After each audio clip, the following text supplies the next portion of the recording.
Making art is storytelling. Time becomes subjective, perspective distorts. My art transports me to another world.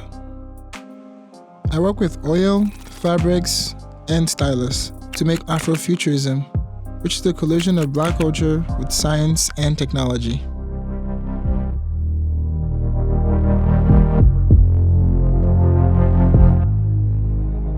Black people are underrepresented in art and in visions of the future.